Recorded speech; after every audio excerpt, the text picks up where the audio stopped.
샬롬. 샬롬. 아멘. 오늘 이 아침에 우리에게 주시는 하나님의 풍성한 은혜가 있기를 간절히 소망합니다. 예수님께서는 이 마태복음 10장의 초반에서 이 12제자를 부르셨습니다. 이 제자들을 불러서 그들에게 전도 여행을 보내시면서 그들에게 제자가 되는 것이 무엇인지, 그리고 예수님을 따른다는 것이 어떠한 마음가짐과 각오가 필요한지 우리가 이 10장에 걸쳐서 함께 보고 있습니다. 보통 우리가 어떤 팀을 만들 때에는 우리 팀이 얼마나 매력적이고 우리 팀이 얼마나 좋은 혜택이 있으며 이제 이러한 것들을 많이 어필을 하는데요. 예수님께서는 전혀 다르셨습니다. 예수님께서 만드신 그 팀에는요, 이 제자 훈련의 그 핵심에는 성공이 아니라 바로 박해를 어떻게 우리가 준비해야 되는지에 대한 말씀이 우리가 이번 주 며칠 동안에 성경을 통해서 보았던 예수님의 팀을 세워가는 방식이 있었습니다. 그래서 예수님께서는 오늘 우리가 읽은 이 본문 바로 앞에 사람을 두려워하지 말고 하나님을 두려워하라. 참새 한 마리도 하나님의 허락 없이는 떨어지지 않는다. 이렇게 말씀을 하셨는데요. 이것은 제자들에게 주어진 일종의 그들이 어떻게 훈련받아야 되고 어떻게 다듬어져야 되는지 군사 훈련과도 같았던 말씀이었습니다. 그래서 이 전쟁터에 나가기 전에 너희는 과연 누구의 편인가? 하나님께서 너희를 어떻게 사용하시는지 그것을 분명하게 심어주었던 그 제자들의 마음가짐을 심어주었던 그런 훈련의 말씀이었습니다. 그리고 이어지는 이 오늘 말씀을 보면요. 예수님은 이 제자로 부름받은 사람들이 이제 어떠한 마음과 태도로 살아가야 되는지 다시 말해서 제자도에 대한 핵심을 오늘 말씀을 통해서 전해주고 계십니다. 여러분, 이 제자도가 영어로 discipleship입니다. 바로 이 안에는요, 이 어원이 배우는 자라는 의미를 가지고 있는데요. 이 한국어로 번역된 게 굉장히 절묘한데요. 제자도라는 이 도라는 글자에는 길도자, 이제 한자로 되어 있고요. 바로 제자가 걸어가는 길이라는 의미가 이 제자도 안에 담겨 있습니다. 그러다 보니까 제자로서의 삶이라는 그 안에는 제자의 여정이라는 의미가 좀 더 깊게 더 담겨져 있는 것을 이 한국어를 통해서 볼 수 있는데요. 우리가 알다시피 길이라는 이 단어 안에는요, 방향이 담겨 있습니다. 제자로서 어디를 향해 나아가야 하는지, 늘 그렇듯이 얼마나 빨리 달려가냐 보다는 어느 곳을 향하여 달려가는지가 바로 이 길이라는 의미 안에, 단어 안에 담겨져 있는 이제 부분입니다. 예수님께서는 오늘 이 말씀을 통해서요, 제자가 걷게 될 그 길, 제자의 삶을 통해서 걸어가야 될 그 여정에 대해서 하나님 나라라는 어떤 목적과 방향을 향한 그 여정에 대해서 말씀하고 계신 겁니다. 그런데 오늘 이 길을 설명하시면서요, 예수님께서 이렇게 말씀을 하고 계셔요. 이 34절 말씀에 내가 세상에 화평을 주러 온 줄을 생각하지 말라. 화평이 아니라 검을 주러 왔노라. 여러분, 이 말씀이 조금 낯설지 않으세요? 우리가 알고 있는 예수님께서는요, 담을 허무시는 화평을 이루시는 예수님, 평강을 주시는 예수님, 또 우리에게 소망을 주시고 화해와 회복을 주시는 그 예수님이 우리가 이제 떠오르는 예수님인데요. 그거와 뭔가 어딘가 좀 어울리지 않는 것 같은, 익숙하지 않은 말씀이 오늘 본문에 있습니다. 그러면 우리는 이 말씀을 어떻게 이해해야 할까요? 먼저 분명히 해야 할 것이 있는데요. 예수님께서 이 땅에 오신 목적에는 갈등을 만들기 위해서 예수님께서 오신 게 아니라는 것을 우리가 알고 있습니다. 그렇다고 전쟁을 일으키기 위해 내가 너희의 죄를 심판하고자 모든 이 전쟁을 불러일으키고자 검을 들고 가겠다라는 의도도 이제 그 의도도 조금은 다르게 봐야 할 것입니다. 오늘 말씀을 쭉 읽다 보면요, 이 말씀 안에는 예수님이 오셨을 때 검으로 오신다라는 것이요, 그 의도가 무언가를 갈라놓고 분리하는 데 있다는 것이 아니라 예수님께서 오심으로 인하여 이 땅에 있는 예수 그리스도의 진리가 드러나게 하신다라는 데 온전한 목적이 있다는 것을 다시 한번 볼 수 있습니다. 이거를 조금 더 좀 가볍게 받아들일 수 있는 하나의 예시를 들어드리면요, 저는 이제 밝은 햇살이 들어올 때가 너무 좋은데요. 가끔씩 너무 깨끗해 보이는 제 방에서 딱 이렇게 창문 이제 그 커튼을 딱 열면요. 와, 너무 햇살이 쫙 들어올 때 제가 아주 깜짝깜짝 놀랄 때가 있습니다. 왠지 아셔서 웃으시는 것 같은데 딱 이 햇살이 들어오는 순간요. 제 방이 깨끗한 줄 알았는데 이 햇살을 통해서 비치는 정말 뿌연 먼지가 정말 깜짝깜짝 놀랍니다. 내 방에 먼지가 이렇게 많았었구나. 이렇게 지저분했었구나. 라고 하면서 이제 창문을 열고 환기를 시키게 되는데요. 이 아무것도 없었던 공간에 보이는 이 먼지를 통해서요. 제가 이런 생각이 들었습니다. 제가 질문을 하나 할게요. 이 먼지들이 이렇게 많은 건요. 햇빛이 들어옴을 통해서 먼지가 생성이 된 걸까요? 네, 아니겠죠.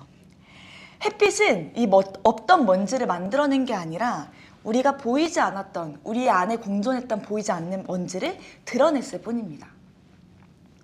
예수님께서 오신 것이 바로 이와 같습니다. 예수님은요, 검을 휘두르러 오신 것이 아니라 어떠한 우리에게 절망을 위해서 이 땅에 오신 것이 아니라 예수님께서 오심을 통해서 진리라는 기준이 드러난 것이고 그 안에 우리의 죄가 드러났다는 것을 의미합니다. 그래서 갈등은, 이 예수님이 말씀하신 갈등은 목적이 아니라요, 바로 결과입니다. 예수님이 문제가 아니라 이제 예수님에 대한 반응이 갈라지게 된다는 것입니다. 여러분, 복음은 부드럽지만요, 결코 흐릿하지 않습니다. 복음은 따뜻하고 포용적이지만 절대 중립을 허락하진 않습니다. 그런데 그럼에도 풀리지 않는 말씀이 바로 다음에 이어지는데요. 아버지와 딸이 어머니와 며느리가 불화하게 하려 함이니 이 말씀도 또 그렇게 쉽게 풀리지는 않은 것 같아요.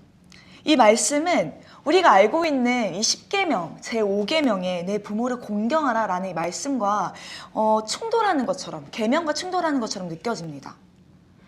그런데 예수님은요, 너무 당연하게도요, 이 말씀을 통해서 부모 공경이라는 이 하나님의 계명을 폐기하시는 게 아니십니다.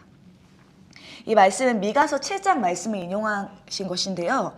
미가서의 말씀에서는요, 이 오늘의 이 말씀을 활용을 하시면 이제 언급이 될 때요, 종말의 분기점, 이 결정의 때를, 마지막 때를 알리는 아주 강한 표현으로 사용되었습니다. 그리고 예수님께서는 이 말씀을 인용하시면서 이제 전하고자 하는 메시지가 있으셨던 것이죠.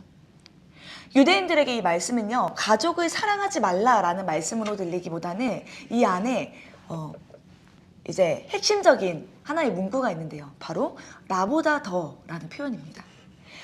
37절에 반복되는 이 표현은요, 나보다 더, 여기에 초점이 맞춰져 있는데요. 예수님께서 결국에 우리에게 묻고자 하시는 질문은 이것인 거죠. 너의 삶에서 나보다 더 사랑하는 것이 무엇이 있느냐? 우리가 어쩌면 이 세상에서 살아가면서 이 세상의 가치관 속에 섞여 살아가다가요, 내가 예수님을 따라 살겠다라고 결단할 때 이 갈등이라는 것은 불가피한 영역입니다. 그리고 예수님께서는 이 갈등 속에 가장 마지막까지 우리가 싸우게 될 갈등, 가장 그 끝자락에 있는 갈등이요, 이제 가족일 수 있다라는 말씀을 하고 계신 것입니다. 그래서 이것을 우리가 가족을 버리고 예수님을 떠나야 된다, 가족을 버리고 가족 안에 불화가 일어날 것이다 라는 것을 예언을 하는 것이 아니라 하나님의 사랑의 절대 우선성을, 그럼에도 불구하고 우리가 무엇을 선택해야 하는지, 제자로서의 살아가는 우리의 삶에 무엇이 가장 나보다 더 우선되는 것이 혹시 너의 가족은 아닌지, 가장 그 위험성을 언급하시면서 우리가 선택해야 될 것을 말씀하고 계시는 것입니다. 이제 예수님께서는 이 제자도에 대한 가장 핵심적인 말씀을 이어서 해주고 계신데요. 우리 39절의 말씀을 함께 읽어보도록 하겠습니다. 함께 읽어보겠습니다. 자기 목숨을 얻는 자는 잃을 것이요 얻으리라. 아멘. 자기 목숨을 얻는 자는 잃을 것이요 나를 위하여 자기 목숨을 잃는 자는 얻으리라. 이 말씀의 역할이요, 마치 제가 이 말씀을 읽는데 그 하나의 장면이 떠올랐습니다.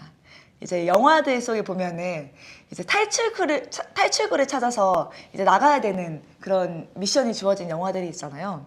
그때 이 탈출구를 찾아 헤매던 영화 속의 주인공들이 이 마지막 순간에 정말 극적으로 이 탈출구를 찾아서 이제 이 숨겨진 비밀을 찾아가지고 얻게 되는 이제 엔딩의 그런 이미지가 저에게 떠올랐습니다. 예수님께서는요, 이 제자들에게 영화 엔딩에서나 알려줄 법한 이 제자의 길의 이 비밀을 미리 언급하시는 것과 같습니다. 그런데 여러분, 이 말씀이요, 우리에게 얼마나 와닿을까요? 이 교회 선생에 따르면요, 야고보는 칼에 맞아서 순교했고요, 베드로는 십자가에 거꾸로 매달려서 죽음을 당했습니다. 이뿐만 아니라 이 12제자의 대부분의 제자들이 예수님을 믿는다라는 이유로 핍박받고 그들의 목숨을 이제 내놓으면서 자기 목숨보다 예수 믿는 것, 그 예수 그리스도의 복음을 전하는 것을 선택하는 삶을 살았습니다. 그들은 인생의 모든 우선순위에서 하나님을 가장 위에 두는 그 길을 걷게 되었습니다. 그리고 그들의 선택은요, 또 다른 길을 만들었어요.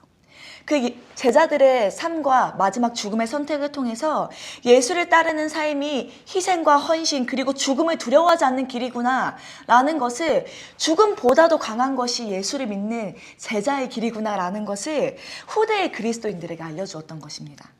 그래서 성경은 이렇게 말하죠. 이 믿음의 사람들을요, 이런 류의 사람들은 세상에 감당하지 못하느니라. 아멘. 여러분, 세상에 감당하지 못하는 사람이라는 게 얼마나 멋진 말인지 느껴지시나요?